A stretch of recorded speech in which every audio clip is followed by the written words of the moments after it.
Coming up, I'll tell you how thousands of people chose to come out for the 85th homecoming parade.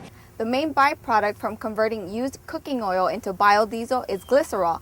Various student organizations on campus, like the Caribbean Student Association, work hard to promote diversity on campus. Some people do not qualify to gain a free car from the Workforce Board, but they can still gain from the program. For those who still want to go to the game, there still is a chance to find someone willing to sell, but you'll probably have to pay more than $500 a ticket. The debate over the Senate version of an economic stimulus package continues today in Washington.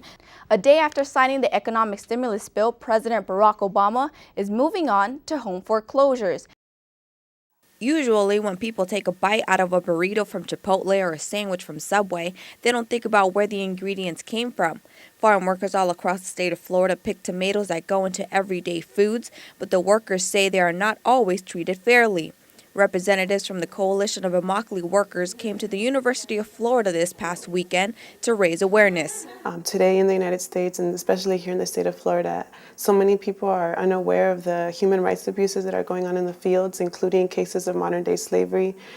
The event was sponsored by Chispas, an organization that integrates Spanish speakers through advocacy. It's very important. I mean, if you talk to people on campus, students, who've been here for quite a while, they probably have never heard of farm workers outside of even really about 35 minutes away from Gainesville. The experience of being a farm worker were brought to life through testimonials. It is important for the community to understand the work that goes into working with tomatoes, how we work. Sylvia spoke about working 12-hour days of constantly bending down and carrying 32-pound buckets of tomatoes while earning just $50 a day. Her daughter also spoke about having to stay with farm owners when traveling along the East Coast. Well, I thought it was kind of a wake-up call because, I knew that there were horrible working conditions, but I'd never really heard the opinion of somebody my age. Through frequent but peaceful protests, the coalition has been successful in the past in securing agreements with fast food chains like Taco Bell and McDonald's to help bring about better conditions for farm workers. Florida produces more than 1 billion pounds of tomatoes a year, and except for a few experimental plots, all 39,000 acres are hand-picked. Francis Vallecillo, WUFT News. That's right, Molly. After a long-awaited decision from John McCain, the debate will take place tonight in Mississippi after all. Many Americans have been left wondering about various issues this week. One of them standing out was whether there would be a presidential debate tonight. Many say they can predict who will win the election by a candidate's performance in debates. If a candidate performs poorly in the debates, it will be very hard to win the election, especially this year, again, as it was in 2000 and 2004. The election's projected to be very close. Senator John McCain had canceled his campaign and asked the debate be postponed in order to focus on the bailout deal in Washington.